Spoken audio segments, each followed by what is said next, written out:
Racism is often described as an individual failing. But today's guest explains that racism is better understood as the result of a system built over generations and even centuries, and perpetuated by the stories we tell about it today. She's Dr. Tricia Rose, this week on Story in the Public Square.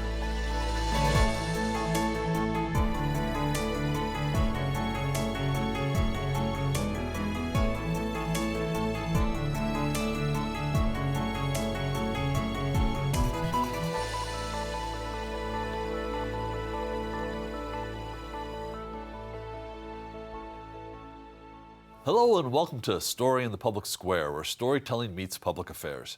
I'm Jim Ludis from the Pell Center at Salve Regina University. And I'm G. Wayne Miller, also with Salve's Pell Center.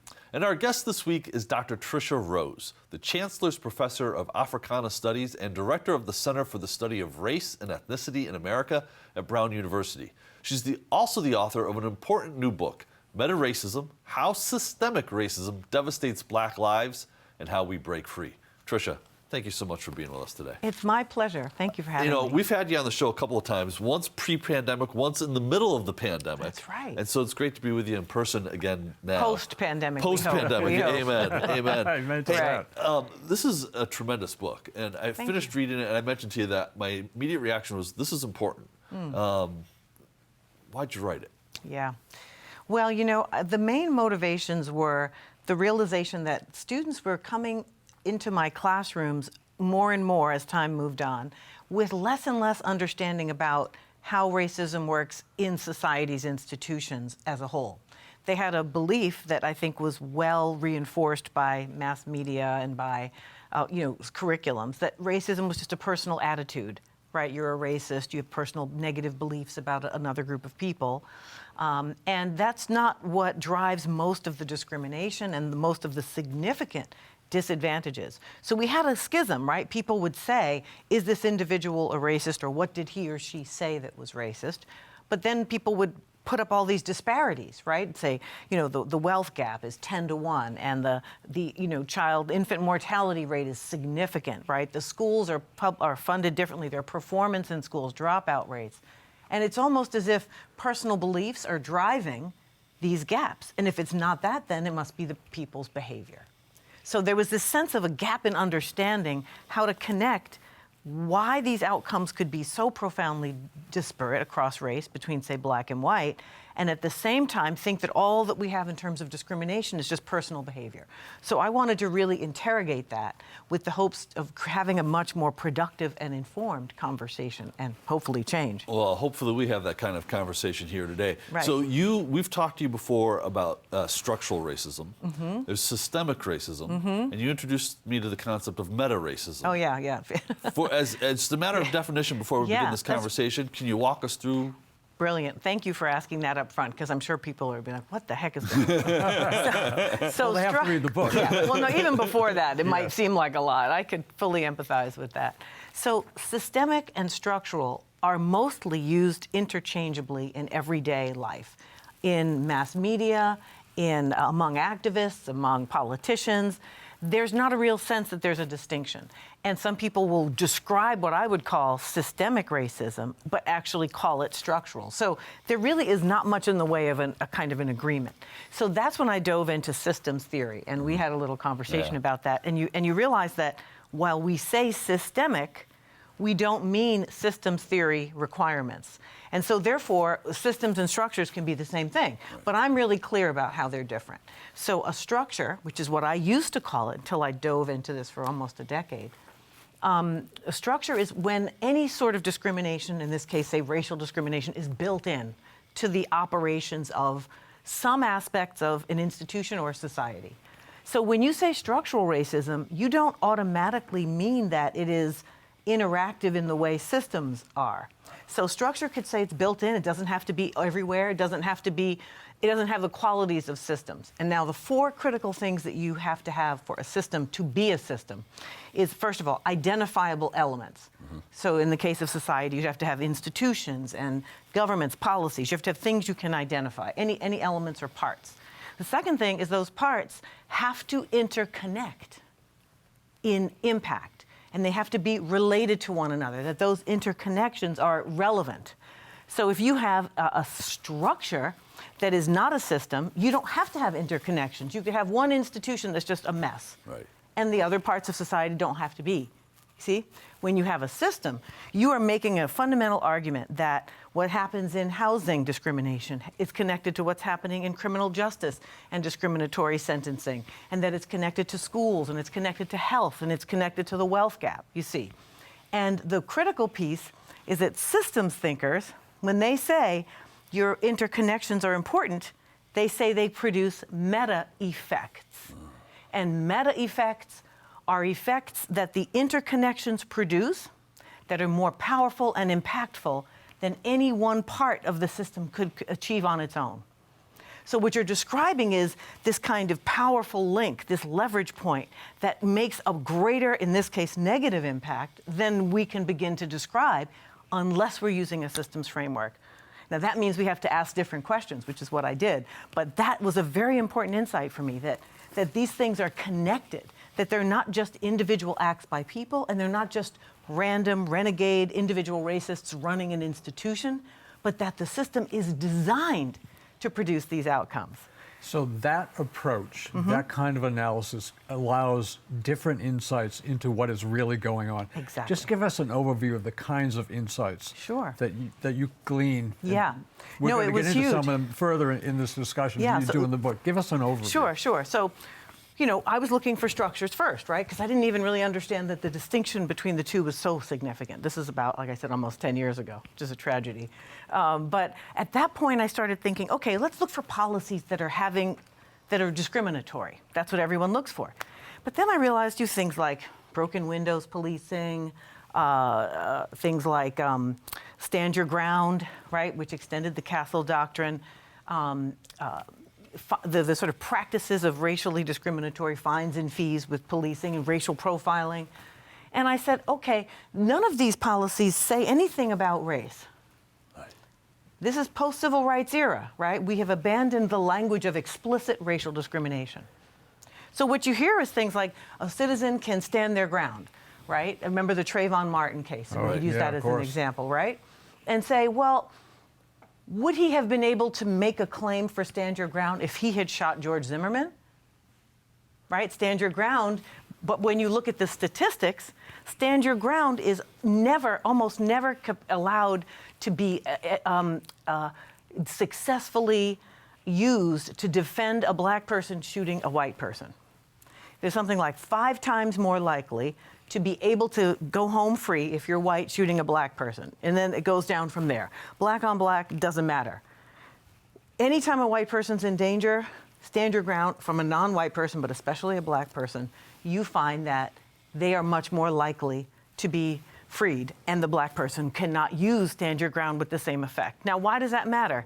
That means that without any racial marker in the policy, the outcomes are profoundly distinct, so that it becomes a disadvantage that African Americans cannot avail themselves. Why? Because racial profiling is a norm. It's not an exception. So that people believe that they're afraid of black people, and that's legitimate. We should be afraid of black people is the underlying logic. We have no reason to be afraid of white people. That's not true for African Americans. They're like, we're kind of scared of them. There's good reason to be afraid, but it doesn't register in the law. Do you see? Yeah. So there are all of these examples. And then there's more that's more complex, but we'll get into it later. But I'm hoping that gives you a sense that policy doesn't say anything about race, but they know that it will have a racial effect, because I'm telling you, it wouldn't have been an important policy if it had did the reverse. Right. So in researching this book, you reviewed hundreds of policies and laws to reveal that, I'm going to quote here, the vast majority involve some combination of containment, extraction, and punishment of black people. Yeah, Tell us what that means. And again, we could do a whole show on those terms, but they may be new terms to some people in our audience. Absolutely. So let me go back up one little step, because I think it will help crystallize for people. Sure. So when I went and looked at all these policies, about 75 to 100 of them in health, things like, access to local hospitals, quality care, questions of treatment. For example, black people have been taken off the kidney lists by people and brought down lower for reasons nobody understands. So I started thinking, okay, is it all about individual policies? And if so, how can I figure out the interconnections, right? So it's at that point I realized that things like disparate sentencing, right? We know black people have been sentenced longer for the same crimes. We know that they're also policed more, so they're more likely to be identified as criminals because they're constantly being surveilled and policed, right? Of course. And now, then I realized that this policy means that when you've been convicted of a felony, you are not eligible for any number of public services. So you can't live in public housing. You can't, avail yourself of, say, other kinds of housing support or any other, food stamps. They basically say, permanently, you're a persona non grata, which of course flies in the face of the point of sentencing. You're supposed to be a citizen when you get out. But what happens is, because there's such a high poverty rate among African Americans, much higher than whites, something like children, are more, 38% of them are going to be poor if they're black, only 5% if they're white. So you have a disproportionate number of families in subsidized housing who are African American. That when their children have been policed at this level, and then they cannot come back and live at home in any kind of subsidized housing, they largely end up homeless. And that is one of the reasons why black people make up 38 to 40% of the homeless when they make up only 13% of the population. So you're seeing this interconnection, who would make that interconnection, right? That these things are unnecessary. You don't need that housing rejection in order to punish someone. They've already gotten out of jail. But what it does is it connects the housing to the homelessness, to this sort of permanent criminalization, which we're seeing now. People are upset there are all these homeless people. And then they're also more vulnerable to, mental health issues, because living on the street is extremely stressful. You make a very important point here, which is when you're released from prison, in the manner you're describing, it's not only the individual who is released who is punished. That's right, the family. It's the family. It's Exactly. children. It could be older people. It could be parents. That's right. It's the family. Right, now so, you so magnify it's a much that. Broader much effect. broader effect. So why I'm starting there is because I didn't realize these interconnections until I dug deep into each policy and asked this question. First one is, what does the policy say it's for? Second big question is, what actually happens? Yeah. Well, and so when you start seeing the what happens, then the second stage is containment, extraction, punishment. Your explanation of the way the GI Bill after World War II so favored white veterans as opposed to black and non-white veterans was absolutely staggering to me. We could spend an entire episode talking about that too, but I wanna get to some of the other specific cases that you talk about. Yeah. One of the things that one of my key takeaways from the book is that you describe systemic racism as racism hiding in plain sight. I don't know if we want to talk about that in the abstract or if we want to get into a specific case. Maybe we go a little bit deeper on Trayvon Martin. Yeah. But how is it that the systemic element of racism makes it possible for us to not see what's really happening? Yeah. That, systems are very powerful because they organize society in such a way that the outcomes appear natural, even when the outcomes are the opposite of what the purpose of the system says. So we say we're a democratic system. We say we're an egalitarian society. You ask most people, whites, 80% would say we're either racially equal or about to be. And so, those numbers are pretty high. And yet here we have all of these institutional ways that significant discrimination is going on. So because it's part of the norm, it requires that people reject everything they know about how society is organized, or at least be curiously critical in order to get at the truth of what's happening, right? And so that's one of the reasons why it can hide in plain sight. And one of the reasons, say, the Black Lives Matter and the George Floyd moment was so resonant was because there had been a series of cases of murdered, highly, beaten and other forms of violence against a very visible group of people over 10 years approximately. Pretty much starts with Trayvon Martin. At this sort of highly visible, recorded documentation of just gunning people down without even a conversation. And that opened up the door about, well, how could that be?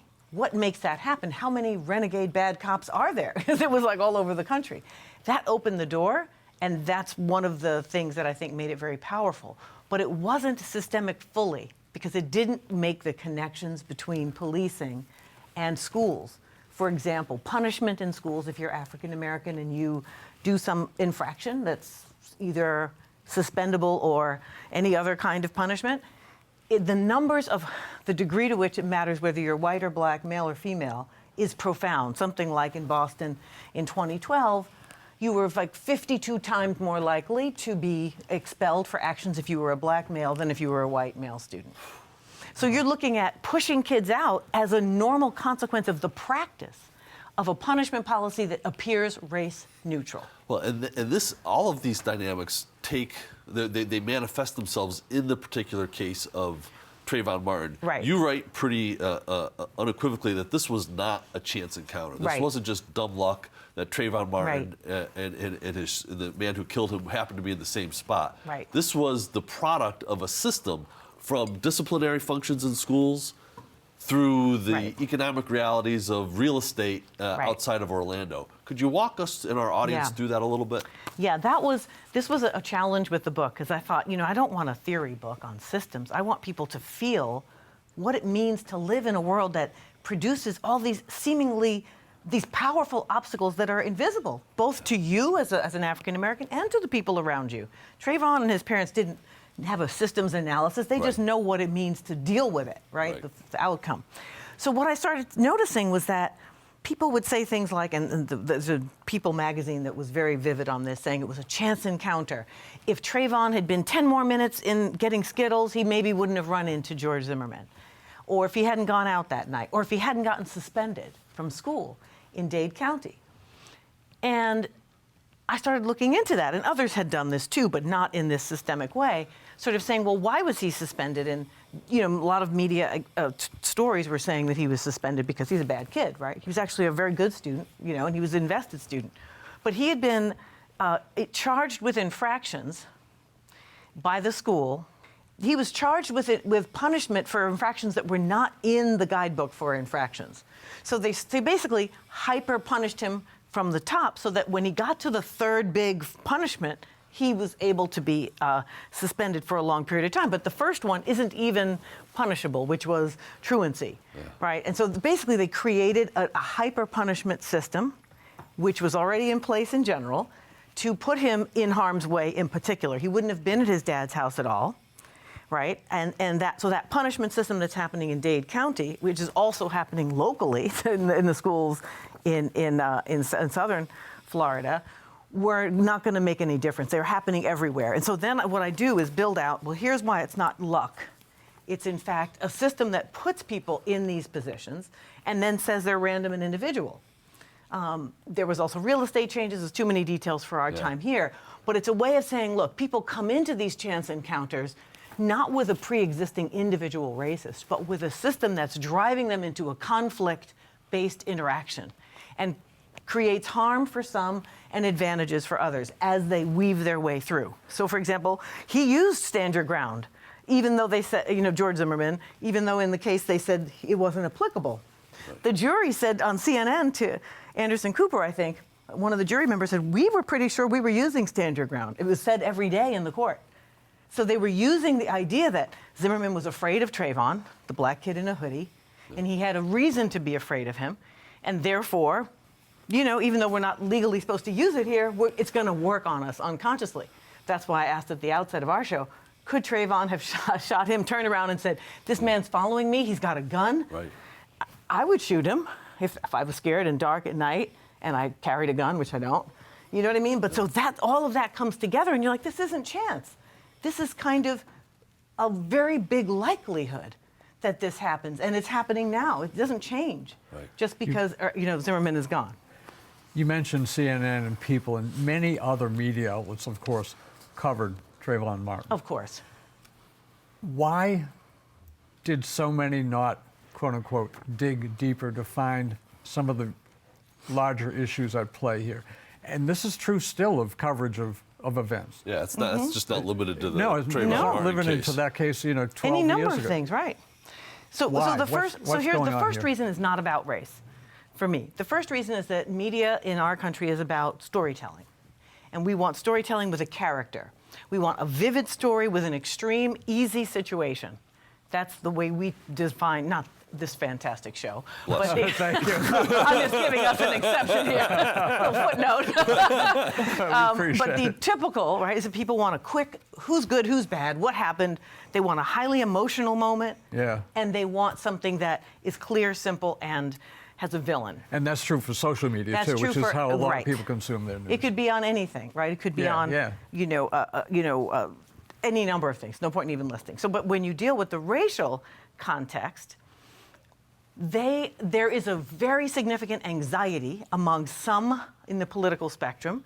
Most of them are more conservative than not, but they're not only. So I would say most of the spectrum has participants in it that believe that if we focus on racism as a system, then the country will be responsible. And that responsibility will change the entire political dynamic about pretending that we're a colorblind society, that any kind of effort to redress discrimination is actually going to create more discrimination, which is what they're saying now. But if we prove, which I think there's ample evidence, that society generates racial inequality and sustains it and increases it without having signs on the bathrooms, without having laws that require racism, it produces systemic discrimination. But that's what the whole DEI attack is about right now, that it's reverse racism, that it's actually disadvantaging whites because it doesn't favor them, basically. So that's what's at stake. When you say why, it's because it would change the entire formula of what we think of as actionable in a context of society. So, this is 2024, it's a presidential election year. I know. And I think about the context of this book against that backdrop. Yeah. From the hyperventilation about critical race theory a couple of years ago Yeah. to the recent attack on the AP course on African American studies.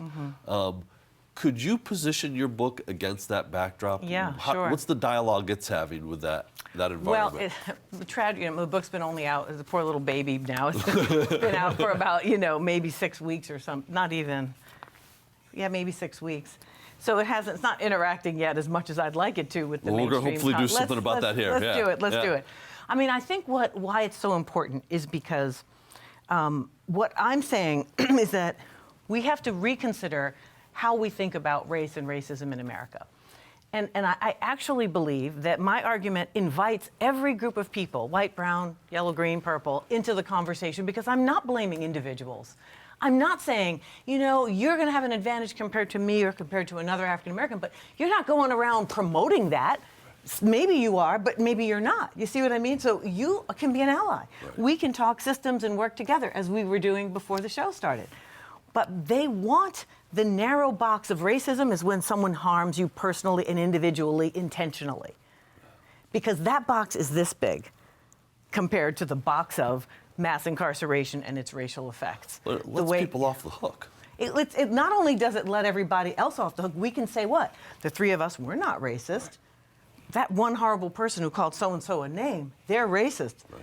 Well, no, wait a minute. That's an individual value problem, but there's a whole set of factors. So for me, when the AP curriculum gets challenged by Florida, and they were targeting specifically any language that related to a critical race analysis and anything with systems. They erased 19, I think it was, expressions of systems in the curriculum. Now, I hear that was revised, so there's been a battle. But the fact that they want that out means they don't even want a creative thinking about how to solve this problem as a society-wide issue because they don't want it to be understood as a society-wide issue. We've got about 2 minutes left. Oh, that's a shame. But the book ends. We say that to ourselves. I know, you must be frustrated by that. The book ends with some thoughts about how we actually can move beyond this. Right. So for me, what's happened is, remember I started this conversation with my students in class growing more and more unaware of racism as a practice, as a societal organization. And I decided that when I realized, hey, what am I going to tell people what they should do with this problem? I realized that if I give advice about go to your school board meeting, protest, write something or another, that's very small. It's big and important to do, but it's not the overall picture. So I started thinking, we need a paradigm shift. Because a paradigm shift means we're not going to look for just individual crime. We're going to figure out what's really going on. What is the bigger picture? Let's examine the local and then bring it up a notch, and look and see, well, wait a minute. There's these bigger things going on. And we can do that together. I really feel strongly that when many people who are white see this, they'll realize that they're not personally responsible for this in the way that this individual claim of racism is. So for me, the end was, hey, we have to think differently about this. We have to think collectively, but we also have to be honest, and we have to do some hard work. It's not going to be looking for one racist. That's not going to change what we have created. Well, that's hugely important work, and we're so grateful to you for spending some time with us now. So, Tricia Rose, the book is Metaracism. Thank you so much. That's all the time we have this week, but if you want to know more about Story in the Public Square, you can find us on social media or visit pellcenter.org, where you can always catch up on previous episodes. For G. Wayne Miller, I'm Jim Ludis, asking you to join us again next time for more Story in the Public Square.